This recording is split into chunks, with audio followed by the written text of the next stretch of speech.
asifiwe sana. Yes, ningependa siku ya leo tuweze kutafakari sana kuhusu kuzaliwa kwake Yesu. Na nasema hivyo kwa sababu kuzaliwa kwake Yesu Kristo ni maalum, ni tofauti sana na vile ambavyo watoto wale wengine huwa. Mara nyingi unapopata mtoto, sijui ni wangapi wetu wamejiuliza swali kama hilo.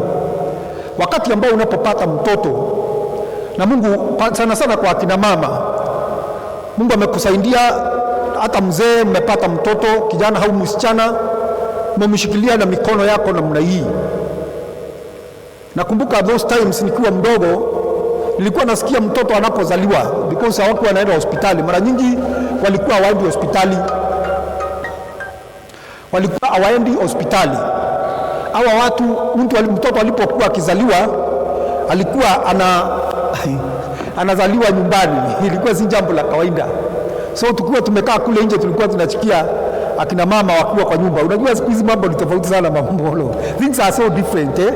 Tulikuwa tunakaa pale nje, mama anapata mtoto kwa nyumba huku, alafu unasikia kuna ngemi ambao husemwa. So tunajua kwamba kwa kijana ni ngapi na kwa msichana ni ngapi. Hautaambiwa, utasikia kwamba so sasa unasikia lililio, unajua kama imeenda mara kadhaa, unajua kwamba huyo ni msichana. Hiyo ingine ikienda mara kadhaa, unajua kwamba huyo ni kijana. Kwa hivyo ilikuwa namna hiyo. Lakini jambo ambalo mimi huwa najua, na I believe each one of us mnajua jambo hili. Hakuna mtoto ambao anazaliwa ukajua huyu mtoto atakuwa nini. The only thing ambayo inatuguide wakati mwingine tunapopata mtoto ni the prophetic word, neno ambalo limenenwa juu ya huyu mtoto. Hiyo inatuguide sana kujua kwamba huyu mtoto atakuwa namna gani. Na kuna wengine ambao hakuna kitu kama hiyo. Unamlea tu mtoto katika hali ya kumlea, na unapoendelea kumlea huyu mtoto, kuna kile baba anafanya. Anamfungulia milango yake, kuna baraka zake ambazo ameweza kumwekea, na hakuna kitu ambayo inaweza kumnyang'anya hiyo baraka.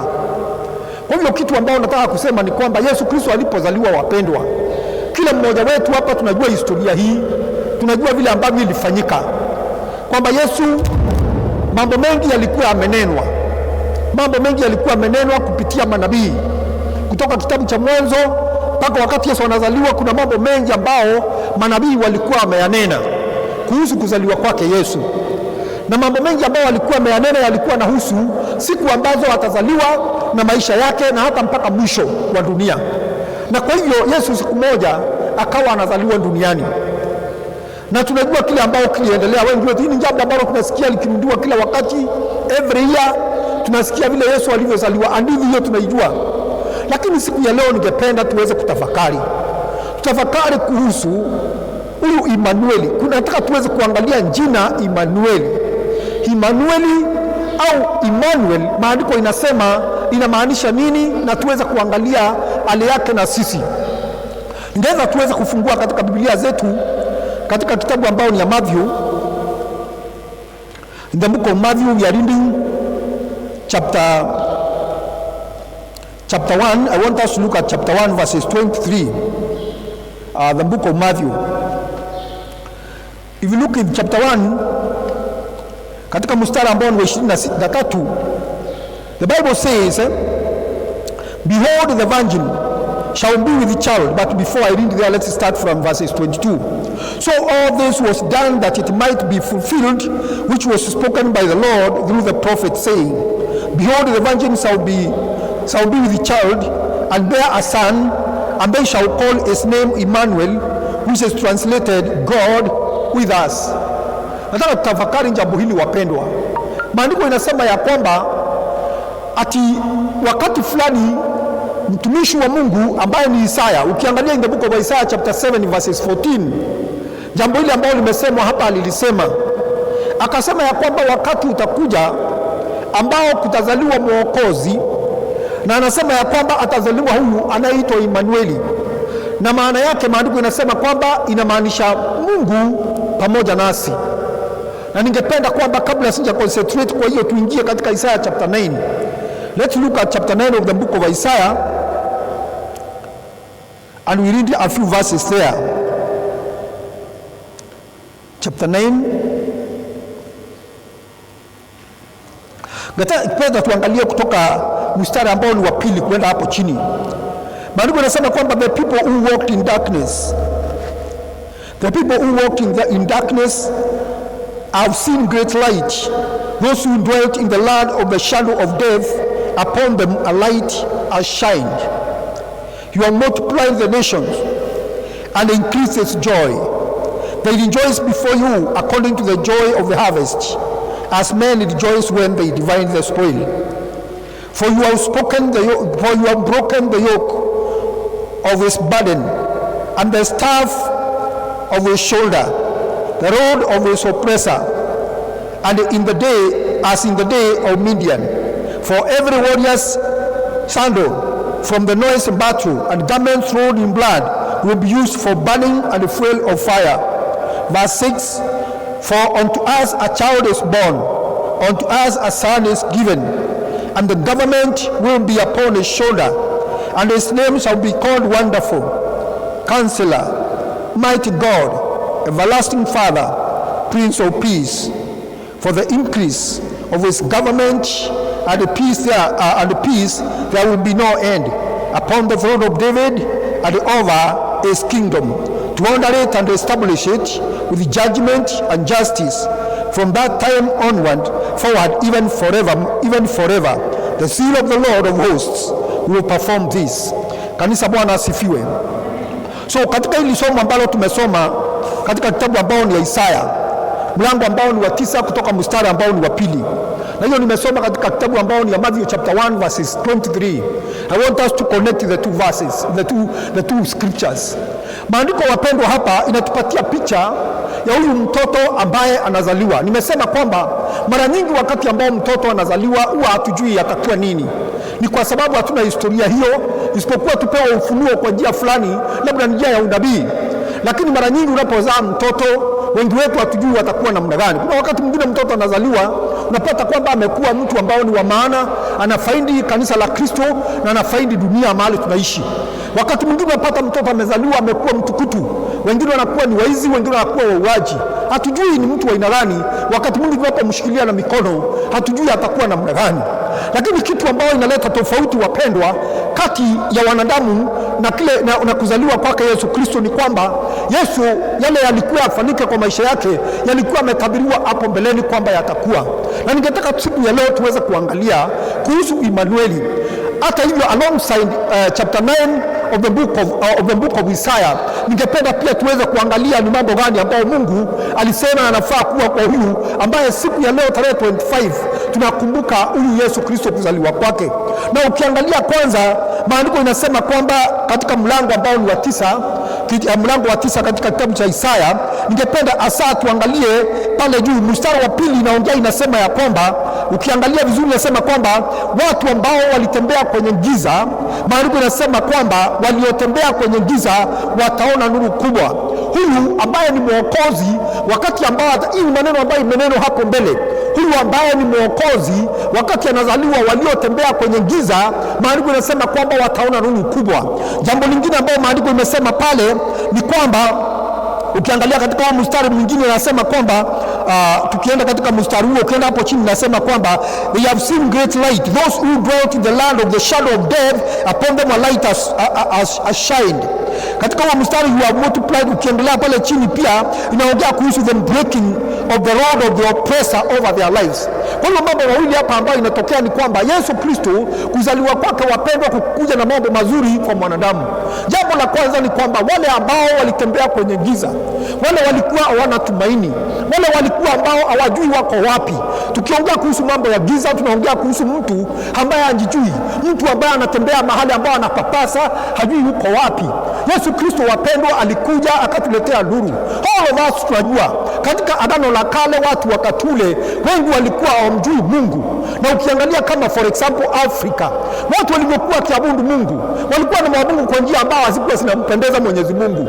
Watu wana miungu ya kila aina, wengine wapata kwamba wanamwaga kile wanakula wakisema wanamwagia Mungu chini kama njia ya kuweza kuabudu hiyo Mungu ambao walikuwa wanatumikia. Kila mahali duniani watu walikuwa na njia zao za kuabudu yule Mungu walikuwa wanamtumikia. Wengine walikuwa wanaabudu kama jua, wengine walikuwa wanaabudu nyota, wengine walikuwa wanaabudu vitu vya aina mbalimbali. Lakini Yesu Kristo alipozaliwa, wapendwa, alikuja akatupatia nuru sisi ambao tulikuwa hatumjui Mungu. Watu wa mataifa, who are called Gentiles, watu ambao walikuwa wamepotea katika miungu ya kila aina duniani na kuabudu viumbe viumbe na mikono ya wanadamu. Yesu Kristo akaja akaleta nuru kwa watu ambao walikuwa wanatembea katika giza. Hata sisi wenyewe ambao tumeokolewa, we are walking in darkness, tulikuwa kwamba hatumjui Mungu. Mimi nakumbuka vizuri mahali ambao nimelelewa, baba yangu nakumbuka kwamba alikuwa mtu amjui Yesu. Amenifundisha katika traditions na vile ambavyo unafaa kwenda kutoa hata sadaka kwenye milima ili uweze kumwabudu Mungu. Walikuwa na ibada kama hizo Wakikuyu, japokuwa kuna wengine saa hii wanajaribu kuturudisha kwa hiyo maneno. Mnajua hivyo kuna watu ambao wadhaina, wengine wanataka kuturudisha kwa yale yaliyo mambo ambayo ya kale, wanataka kuturudisha kwa mambo ya giza. Maandiko yanasema kwamba akaja akaleta nuru kwa watu ambao walikuwa gizani. Hata sisi wenyewe ambao tumeokoka siku ya leo ni kwa sababu ya Yesu Kristo. Bwana asifiwe. Ndiye alituletea nuru, ndiye aliweza kuleta nuru ikatumulika macho yetu, tukaona mahali tulikuwa tumepotea, ndio tukamjua Mungu. Jambo lingine anasema ni kwamba he broke the hold of the oppressor. Yule aliyekuwa anatufinyilia, aliyekuwa anaotutesa, aliyekuwa kwamba anatugandamisha, maandiko yanasema kwamba Yesu Kristo akaweza kuvunja hiyo nira alikuwa ametufunga nayo na akatuweka huru. Wapendwa, kila mmoja wetu hapa tunajua mahali ambao tumetoka. Each one of us, mahali ambao Yesu Kristo alikuweka huru. Tulikuwa tumetoka mbali wapendwa, tulikuwa tumefinywa na shetani. Maandiko yanasema kwamba he came to steal, kill and destroy. Kazi yake ndio hiyo, kuja kuweza kuiba, kuua na kuangamiza. Na sote sisi tumekuwa mateka ya yule mwovu. Bwana Yesu akaja na akavunja hizo nira tulikuwa tumewekwa kwa shingo, mateso ambayo shetani alikuwa anatupitisha wakati wote katika giza na kutojijua. Yesu akaja akavunja hiyo na akatuweka huru. Siku ya leo tunatembea katika uhuru wa Bwana kwa sababu ya Yesu Kristo. Sio wakati ambao tuko hapa siku ya leo wapendwa, tarehe 25 sio siku Yesu alizaliwa. Hapana, msindanganywe. Imeangaliwa kwa kila njia za kisayansi na kihistoria, na ikajulikana kwamba kama tungeweka wakati Yesu alizaliwa, sana haingekuwa wakati wa mwezi huu ambao ni mwezi wa Disemba, ingekuwa mwezi mwingine. Kile kiko ni kwamba ni wakati umeweka wakfu na ukatengwa na kanisa la Kristo wa kuweza kutafakari na kumshukuru na kumwabudu na kucelebrate huyu ambaye alitukomboa. Bwana asifiwe. Kwa hivyo usiingie katika siasa za watu ambao wanasema Yesu alizaliwa siku gani. Wewe ujue katika moyo wako ya kwamba siku kama hii imewekwa wakfu na tumeitenga kuweza kukumbuka kazi ambayo alifanya huyu Yesu aliyezaliwa kwa ajili yetu. So maandiko yanasema kwamba kitu ambacho maandiko yanatuambia ni kwamba amefanya mambo mawili makubwa kwa hiyo andiko. Jambo la kwanza, kututoa kwenye giza akatuleta kwenye nuru, huyu Yesu. Jambo la pili, kwamba amevunja nira tuliyokuwa tumefungwa nayo. Sasa tunatembea katika uhuru katika Bwana. Haleluya. Alafu pale chini katika mstari wa 6 ningetaka tuangalie hapo. Amepewa majina mangapi? Majina 5. Huyu ambaye tutafakari juu yake siku ya leo. Mstari wa 6 unasema kwamba huyu ambaye amezaliwa, maandiko nasemaje? Na sio mstari wa 6, nafikiri inaanzia pale juu kidogo. Maandiko inasema kwamba katika mstari wa 6 amepewa majina kadhaa pale. Inasema kwamba jina lake ataitwa nani? Anaitwa Wonderful. Bwana asifiwe sana. Unajua ukiangalia katika jina hili Wonderful, katika jina la Kiingereza, katika Kiingereza jina Wonderful ni kitu ambao ni ya kushangaza, kitu ambao ni kitu ambao ni kizuri za kutangaza, za kushangaza. Kwa hivyo huyu Yesu ni mtu ambaye anaonekana kwamba anashangaza. Kwa sababu gani? Kwa sababu mambo ambayo anayoyafanya wapendwa ni mambo ambayo ni tofauti na wanadamu. Yes, wonderful. Sio wakati mwingine mtu anakutendea kitendo, anasema kwamba hiyo jambo ni jambo ambalo ni nzuri la kupendeza. Bwana Yesu Kristo naye alikuja akaenda msalabani kwa ajili yako na kwa ajili yangu wapendwa, akatenda matendo ambayo ni ya ajabu. Huyu anaitwa ni wa ajabu kwa sababu matendo yale ametutendea ni ya ajabu. Haleluya. Bwana asifiwe sana. Wapendwa, huyu Yesu alipozaliwa, huyu mtoto ambaye amezaliwa tumetafakari juu yake siku ya leo, ametenda matendo ya ajabu. Jambo la kwanza ni kwamba kuweza kukukomboa wewe. kila mmoja wetu hapa ukijaribu kufikiria mahali ambao umetoka, mahali ambao ulikuwa, mahali ulikuwa unatembea, Yesu akakuleta katika uokovu, akaondoa pasia ya ujinga, akaweka hekima ya Mungu ndani yako, asiku ya leo ukafanyika mtoto wa Mungu. Hilo ni jambo la ajabu wapendwa. Bwana asifiwe. Anaitwa wa ajabu kwa sababu anafanya maajabu. Anabadilisha malaya anakuwa mtu anategemewa. Anafanya mtu maskini akawa tajiri. Haleluya. Anachukua mtu ambaye hakuwa na mbele, mtu wa haehae, akamfanya mtu ambaye ni wa kuheshimika. Huyu Yesu ni mfalme wa ajabu. Ni mtu ambaye hawezi kufananishwa na chochote. Yesu anakubali kugawanya utajiri wake wa Mungu na mwanadamu, kwamba wewe unaitwa mrithi pamoja na Kristo katika mambo ya Mungu. Huyu ni wa ajabu wapendwa. Huyu ambaye alivunja mila tukawa huru. Huyu ambaye alitufanya kuwafanyika watoto wa Mungu. Huyu ambaye amefanya mimi ambaye sijui ningekuwa mtu wa aina gani nikawa nasimama mahali kama hapa nikasema huyu ni Bwana. Yesu ni wa ajabu. Bwana asifiwe. Wewe ambaye ulikuwa ujijui, umetoka mahali ambao I wish every one of us ya wapendwa, I like referring to this. Waangalia historia yako, waangalia mahali umekuwa. Wengine wetu, wengine ambao walikuwa wamefungwa na nia za hali ya utamaduni sababu zetu. Wengine wetu labda waliokotwa katika umaskini na taabu, hakuwa na mbele wala nyuma, lakini wakati ulimjua Yesu, maisha yako ikabadilika. Huyu Yesu ni wa ajabu. Bwana asifiwe sana. Maandiko yanasema kwamba Yesu ni wa ajabu. Haitwa jina wa ajabu kwa sababu anafanya maajabu. Bwana asifiwe. Ni wa ajabu kwa sababu gani? Kwa sababu wakati ambao wewe na mimi tungekuwa watu wa kuandikwa msalabani, wakati wewe na mimi tungekuwa watu ambao ni wa kutupwa motoni, wakati ambao tulikuwa tunatumaini yule ambaye hana makosa, hana dhambi, hana mawaa, hana chochote kibaya amefanya, akakubali kuandikwa msalabani ili aweze kufa kwa ajili yako na mimi. Ni wa ajabu kwa sababu upendo huo hauonekani mahali pengine, ni kwake Yesu Kristo peke yake.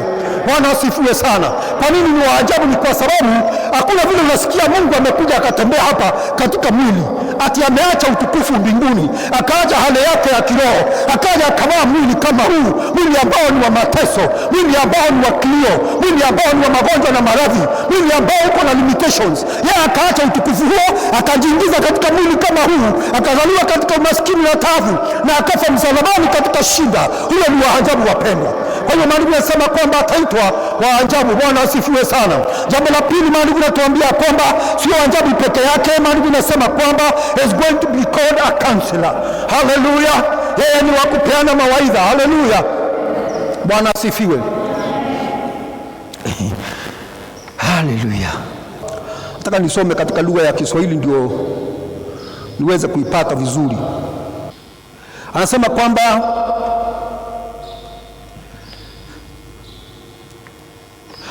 katika mstari wa 6 kwamba maana kwa ajili yetu, na unasikia kwamba ni kwa ajili yetu mtoto amezaliwa. I want you to know that one also. Maandiko yanasema kwamba alipozaliwa amezaliwa kwa ajili yetu. Maandiko yanasema kwamba tumepewa mtoto mwanamume na uweza wa ufalme utakuwa mabegani mwake, naye ataitwa jina lake mshauri wa ajabu. So ukiangalia hapo jina mshauri inaenda pale, mshauri wa ajabu. Na hapo unaona katika Kiingereza zimetengana kidogo na Kiswahili. Hapa wameunganisha pamoja. Anasema kwamba anaitwa wa ajabu, na anasema kwamba ameitwa mshauri wa ajabu. I want to separate the two. Mtu ambaye ni mshauri na mtu ambaye ni wa ajabu. So nimeelezea katika hali ya ushauri wapendwa, kama mnajua katika dunia hii ambayo tunaishi kuna washauri wa kila aina. Washauri wapo, wazee wale ambao wana miaka mingi ni washauri, wanaweza kutupatia mawaidha. Kuna washauri ambao wamesoma, they are counselors ambao wako na degrees, wamesoma sana mambo ya ushauri, wanakuwa ni watu ambao wanatusaidia sana katika maisha yetu. Kuna washauri ambao wao ni experts katika hali ya kupatia watu mashauri. Lakini hapa maandiko yanatuambia kwamba Yesu Kristo ni mshauri ambaye is a wonderful counselor. Ni mshauri ambao ni tofauti na washauri wale wengine.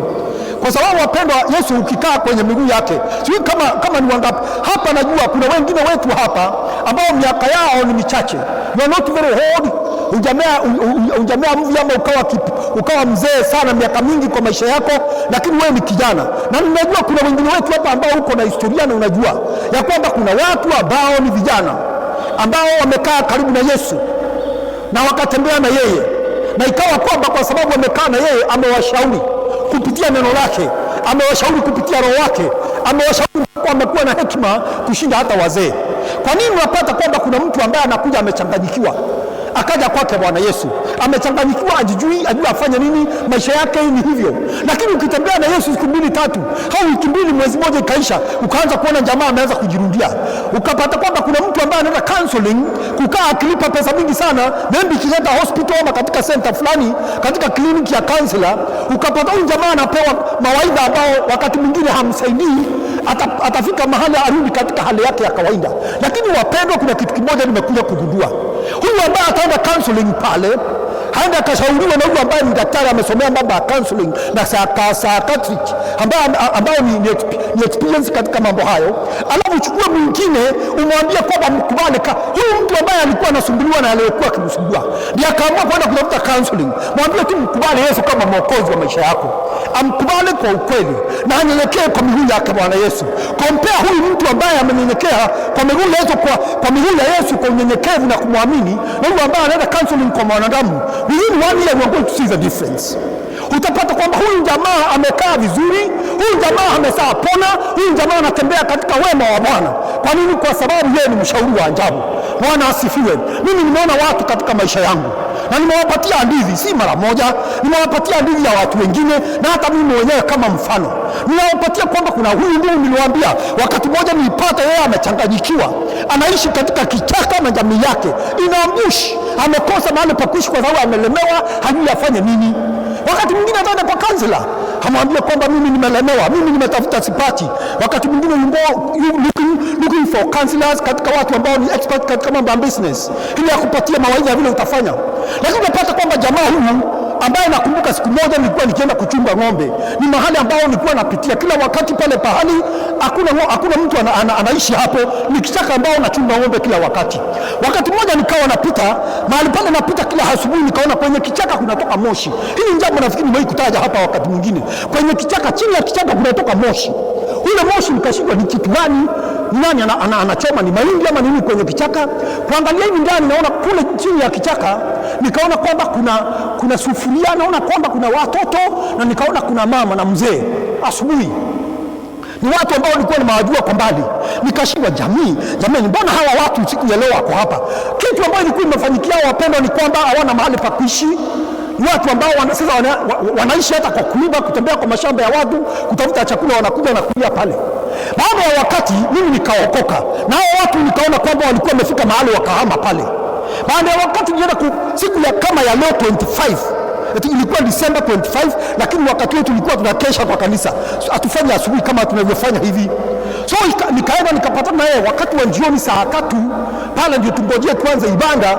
Akanikaribisha, alikuwa ananijua, akaniambia chokera kuja niende nikuonyeshe kwangu. Huyu jamaa ambaye alikuwa na mahali pa kukaa, huyu jamaa ambaye alikuwa anaishi kwa kichaka, huyu jamaa ambaye alikuwa anaishi kuibia watoto wao chakula kwa mashamba ya watu, akaniambia karibu kwangu, na tukatembea na yeye. Wakati ambao tulikuwa tunatembea, nikaona kwamba wakati unaingia unapita gate ya kwanza, unatembea hapa upande wa left na right, kulikuwa na kahawa pande na pande hii. Akaniambia hii kahawa ni yangu na hii kahawa ni yangu. Kufika kwake nikaona majumba mazuri, boma ambayo imejengwa vizuri na mahali wanakaa vizuri. Akaniambia mambo haya yalifanyika kwa sababu ya Yesu. Bwana asifiwe sana. Kitu gani nataka kuambia wapendwa? Nawaambia ya kwamba Yesu ni mshauri wa ajabu. Ukija kwake anakupatia mashauri yale ambao wanadamu walikuwa wameshindwa, akili ambayo ilikuwa imechanganyikiwa anairudisha vizuri, na mtu ambaye alikuwa hana tumaini akapata tumaini.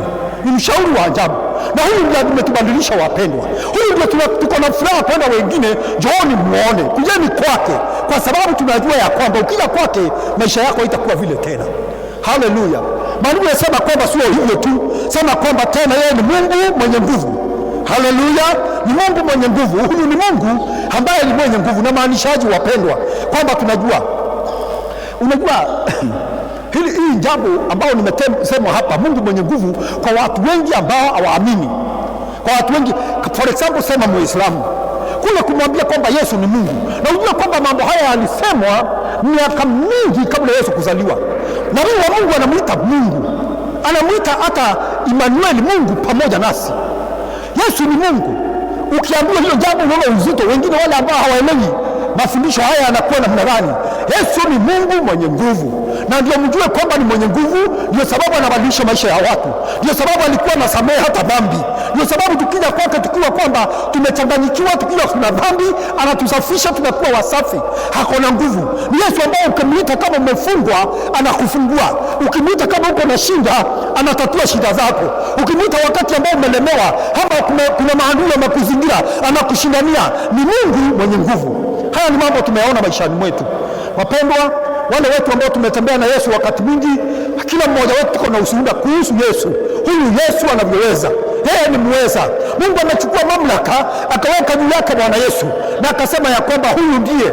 Na kwa hiyo tunapoendelea kumtumikia Mungu, Bwana Yesu anafanya mambo makubwa, sababu hako na nguvu zote. Usiogope. Bwana asifiwe.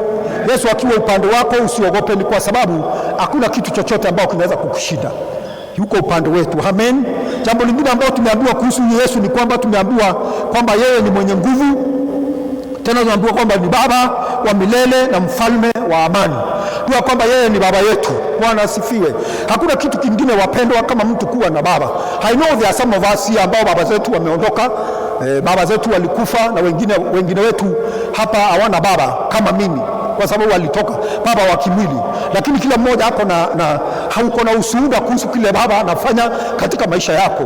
Una mahali unakimbia wakati mwingine, kama una school fees ukakimbia ukamwambia dad, school fees nimefukuzwa, akajua vile itapatikana. Mara nyingi unapata mtoto haelewani baba kwamba huwa analemewa, wanaelewa kwamba baba anaweza mambo yote, hasa watoto hawa wadogo. Unapata kwamba mtoto akipua kule nje na mtoto mwingine akimbia nyumbani anamwambia wacha, utaona, wacha nikaambie baba yangu, sababu hapo na baba wa kuambia mambo haya. Nataka niseme hivi wapendwa, kwamba mtu akiwa na baba anakuanga anasikia hapo secure, na maandiko nasema kwamba huyu naye ni baba wa milele. Bwana asifiwe. Tuko na baba wapendwa. Kuna wakati mwingine mimi najaribu kutafakari mambo haya na najiuliza maswali kwamba kuna watu ambao hawamjui Mungu, kuna watu ambao hawajaokoka, kuna watu ambao ana uhusiano ule wa baba na mwana, kwamba we are meant to be sons of God. Hawa watu wakati mambo inawalemea, where do they go? Mwingine anasikia kuenda kwa mganga, mwingine ameenda usaidizi kwa mtu mwingine mwenye damu kama yeye, lakini uzuri na tofauti sisi na wao ni kwamba we have got a father. Hallelujah. Hallelujah. Na mwimbaji akasema I have a father. Hallelujah. Niko na baba huyu ambaye ukienda kwa jambo lolote ambalo liko nzito kwako ukanibia to share with him, na ukienda kwake unajua kwamba hili jambo litatatuliwa. Hallelujah. Kwa hivyo maandiko yanasema kwamba tuko na baba, na ni baba ambao ni wa kweli, baba ambao amefanya lolote ili niweze kukaa kama anavyotaka, baba ambao ametoa hata maisha yake kwa ajili yangu, baba ambaye ananielewa vizuri, baba ambao utakuja kwake kama naomba ni kama mtu ambaye anaenda kwa mtu mgeni, ni baba ambao ananijali hata kabla nifike. Kwa hivyo this is the kind of father that we have. I want to challenge you brethren today. Nataka tuweze kutafakari tunapokumbuka kuzaliwa kwa Yesu, tufikirie kwamba ni nani huyu? Ni baba. Haleluya. Naweza kuona kwamba katoto, unajua wakati ambao tulikuwa tunazaliwa, tulikuwa watoto kwa tunaenda kanisani, kanisa ambao siku ya kuzaliwa kwa Yesu wanakuwa wametengeneza kitu, kuna kitu inakaa kama kodi la ng'ombe, halafu anachukua katoto kadoli kanawekwa pale, halafu kanafunikwa vizuri. Ndio tulikuwa tujangi doli, sasa tulikuwa na kwamba ni katoto kanazaliwa kama Yesu. Tunakuja pale hata tunaogopa. Unaona wale nao pia wanatuelekeza pale, unaona kwamba anakuja pale kwa heshima mingi, so tunafikiria kwamba hii ni kitu ya maana. Nataka niwapatie picha wapendwa, huyu ambaye tunatafakari juu yake siku ya leo, the one today we are. Bwana asifiwe. Sio katoto kanalia kakiwa kamewekwa kwa hori. Huyu ni mfalme wa wafalme na ni baba yetu. Maandiko yanasema kwamba we have a father. Haleluya. Na baba tunaambiwa kwamba huyu ni baba wa milele, si baba ambao hufa.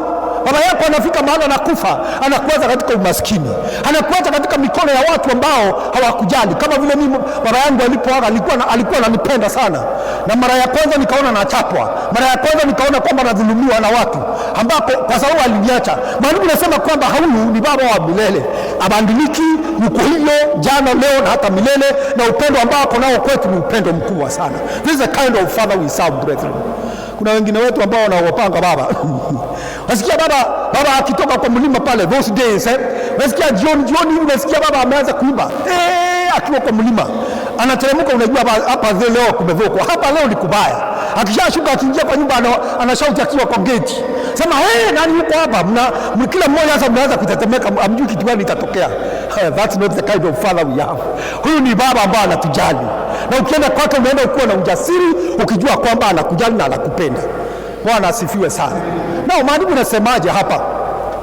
Maandiko yanasema kwamba huyu baba tena ni mfalme wa amani. Haleluya. King of peace, ni mfalme wa amani. Wapendwa, watu wengi huwa wanapenda michafuko. Wafalme wengi hupenda vita. Kama unavyojua, kama nchi yetu tumekuwa na mvutano mwingi hapa na Somali, na unachukua kwamba kuna nchi zingine ambao saa hii kumekuwa na vita, hata upande wa Tigray kule upande wa Ethiopia wamekuwa na mvutano saa hii wanapigana, na kwingineko duniani ni vita kila mahali. Na ukipata utapata kuna mfalme ambao wakati mwingine anapenda kuchokora wale wengine, wanapenda vita sana. Lakini unapata kwamba hapa tunaambiwa kwamba huyu baba yetu, huyu Yesu mwokozi wetu, huyu mtoto ambao tuna celebrate leo, si mtoto, ni mfalme. Maandiko yanasema kwamba anapenda amani. He loves peace. Na mpendwa, maandiko yanasema kwamba kama unapenda amani, wewe ni wa Mungu. Na Mungu pia ni Mungu wa amani. Jina lake lingine anaitwa God of peace. Ni Mungu ambao ni wa amani. Na naomba kwamba Mungu atusaidie wapendwa. Kama unaona maishani mwako kunakosa amani, kama unaona kwamba huna amani katika moyo wako kwa sababu kuna mambo fulani yanayokusumbua, ujue kwamba kuna shida.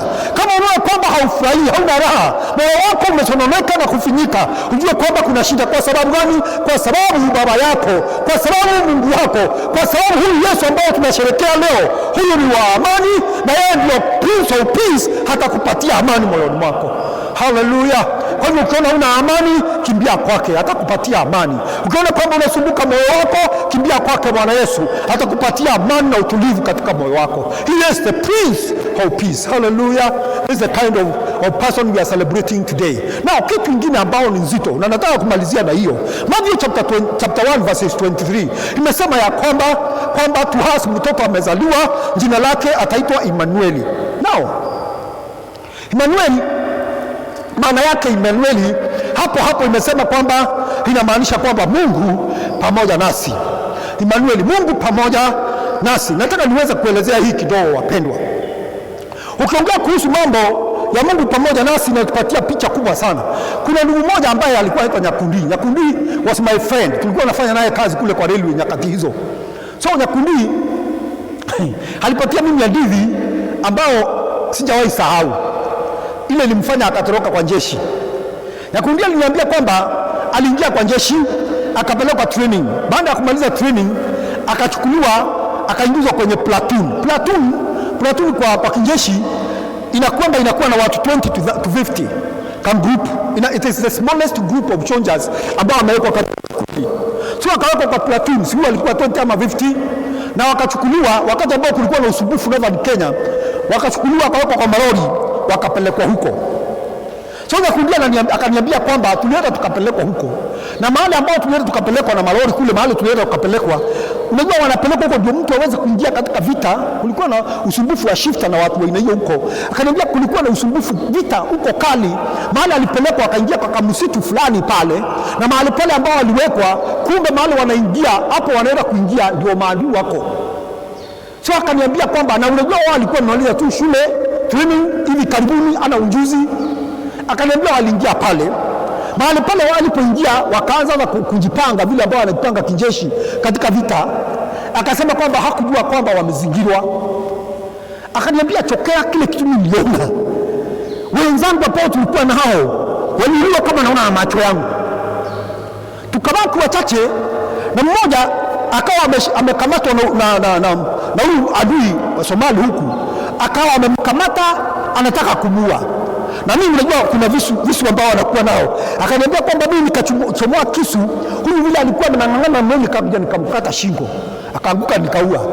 Akaniambia kwamba hiyo experience ulikuwa nayo hapo, na vita vile vilivyokuwa kali na mnaionekana watu wengi wakikufa pale, na ule upande tulikuwa nao kule. Mimi nikasema kwamba kijeshi mimi sikai, kutoka sasa nitatoroka. So akasema alikuwa ameumizwa vibaya sana, akaleta Memorial Hospital hapa. Ni helikopta ilikuja kuwachukua, akaleta hapa Memorial Hospital. Baada alipopona akurudi kwa jeshi, akarudi nyumbani na akatafuta kazi, ndio akakuja kuajiriwa mahali nilikuwa. Kitu nawaambia wapendwa, I want to talk about something. kwamba hawa watu walichukuliwa wakaenda wakawekwa peke yao huko msituni. Wanajeshi ambao wako na ujuzi, wanajeshi ambao wangewasaidia kwa vita hakuna, wakawachwa pale ili wakaachiliwa wao wenyewe wajifundishe vile vita huwa. Wapendwa, upweke, kuachiliwa ni kitu ambao wakati mwingi najua kuna wengine wetu hapo wako na ujuzi. I know you have an experience of your own katika maisha yako. Kuna mahali ambao uliachwa peke yako. Kuna wengine ambao wameachwa na waume zao. Unapata kwamba mlipendana, mlikaa kitu kimoja, mlikaa kwa nyumba moja, mkakaa vizuri. Unapata mwanaume ametoka akaenda zake, akakuacha peke yako, labda na watoto, na mateso unayapitia ni magumu. Kuna wengine pia wameachwa na wake zao, na kuna watu ambao wameachwa peke yao na marafiki zao. Ukalia machozi, wengine unasikia kwamba hata wanajitia kitanzi. Kuna wakati mwingine unaenda mahali unapata uko peke yako, na kuna mateso na matisho mahali uliko. Wapendwa, acha nikuambie kwamba neno la Mungu siku ya leo inatuambia kuna kitu tofauti imefanyika. Maana unasema kwamba Mungu mwenyewe akasema kwamba hapa duniani kutazaliwa mtoto, na huyo mtoto ambaye atazaliwa hapa duniani atakuwa yeye pamoja na watu wangu. Maandiko inasema ya kwamba ataitwa Emmanuel, inamaanisha kwamba Mungu pamoja nasi. Si yule ambaye anakuacha hapo kitambo, wakati ambao watu walikuwa naabudu Mungu kama hii ambao wengine wanataka kuturudisha kwa abudu Kiafrika. Walikuwa naabudu Mungu katika milima. Hata Waisraeli walikuwa hivyo. Walikuwa wanataka mtu apande kwenye mlima mahali niweze kucommunicate na Mungu vizuri. Hapa kwetu kwenyewe huku watu walikuwa wanaenda Mount Kenya ama milima ingine kwenda kutoa kafara kwake Mwenyezi Mungu. Inakuwa kwamba ni kama Mungu anakaa kwenye milima, kama wako mbali na watu. Lakini thank God, Maandiko yanasema kwamba Yesu Kristo mwana wa Mungu amekuja hawe pamoja nasi.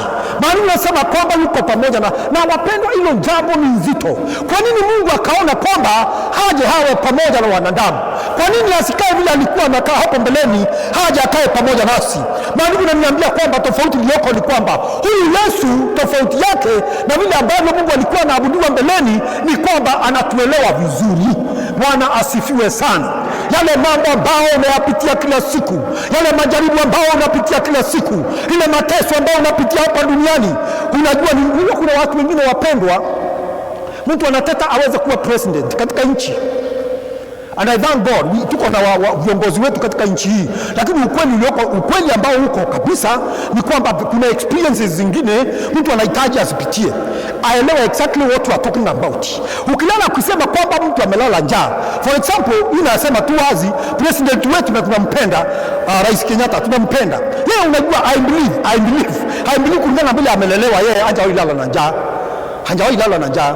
Wakati ambao unapoongea kuhusu uongozi, unapata kwamba kuna wakati mwingine unaelewa Yesu Kristo tofauti yake na vile ilivyokuwa hapa mbele ni kwamba tofauti yake ni kwamba saa hii akawa kwamba anapitia yale mambo ambao mwanadamu anapitia.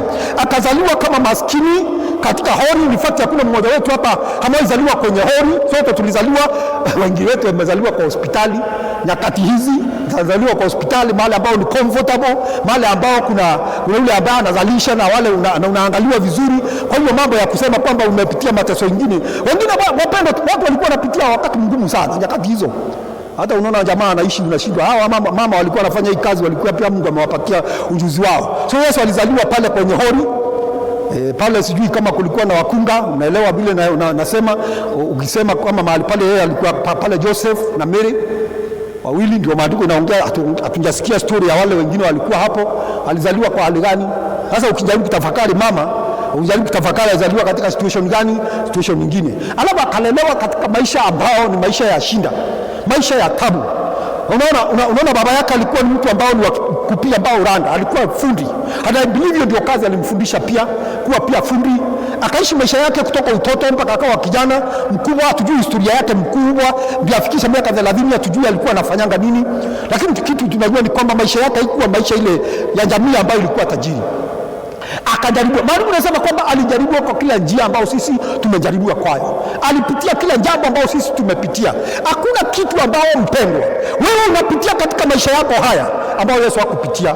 Those challenges that you go through, mawazo unayopitia, mambo challenges na mambo ambayo unaona maishani mwako, Yesu Kristo alipitia mambo hayo. So maandiko yanasema kwamba he is our advocate. Bwana asifiwe sana. Ukienda kwake anakuelewa, ukimulilia anajua yale mambo ambao unayasema. Kwa hivyo wakati ambao unakuja kwake kama baba, vile tumesikia, kama counselor, vile tumesikia, ukija kwake kama Mungu wako, anakuelewa vizuri. Maandiko yanasema kwamba wacha aende duniani hapitie mambo yote wanadamu wanapitia ili aweze kuwaokoa kutoka kwa shinda zao, na amefanya hivyo. Bwana asifiwe. Leo tuko huru, leo tumesamehewa dhambi zetu, leo tunaenda mbinguni kwa sababu Bwana Yesu Kristo amekuwa pamoja nasi. Na wacha nikuambie, nikienda kumalizia, mambo mengine ambayo yanatokana ndani ya Yesu kuwa pamoja nasi ni kwamba yeye anajua upweke. Mnakumbuka wapendwa, wakati ambao aliwekwa msalabani, akienda kufa msalabani, alilia akasema kwamba Eloi Eloi lama sabakthani. In the book of Mark I think 14 verses 35 akasema kwamba Eloi Eloi lama sabakthani, ambao wakitafsiri nasema kwamba Mungu wangu Mungu wangu, mbona umeniacha? Why have you forsaken me? That word forsake, wapendwa, kila mmoja wetu hapa tunaelewa what it means to be forsaken. Wakati ambao unaachwa peke yako, wakati ambao unahitaji usaidizi, wakati ambao unahitaji kushikwa mkono, wakati ambao unahitaji watu waje kwako wakwambie pole. Probably umefiwa, probably uko na challenge maishani mwako, unaangalia kulia na kushoto ndio wakuja wakutie moyo, unapata kwamba hamna, ukaachwa namna hiyo. Yesu akiwa msalabani pale alielewa upweke ni nini. Wakati ambao Mungu aliangalia kando, kwa sababu Mungu ana uhusiano na dhambi, na akawa ameandikwa pale akibeba dhambi za dunia yote. Mungu akaangalia kando, akakosa kumwangalia kwa sababu dhambi, Yesu anaonekana kama dhambi, ni laana juu ya mti. Mungu akaangalia kando, Yesu akaona Baba ameangalia kando akiwa msalabani, akamwambia Baba, mbona umeniacha? Wapendwa, acha nikwambie, wengi wetu hapa tumejua maana ya kuachwa na kukaa katika upweke, lakini haleluya, siku ya leo maandiko yanasema ya kwamba Yesu yuko pamoja nasi wakati wote. Yes, Emmanuel, God together with us at all times. Hakuna wakati anakuacha. Inamaanisha nini ndugu? Kwamba yuko pamoja na wewe usiku na mchana, unapotembea barabarani, Yesu yuko pamoja na wewe. Wakati watu wanakudharau na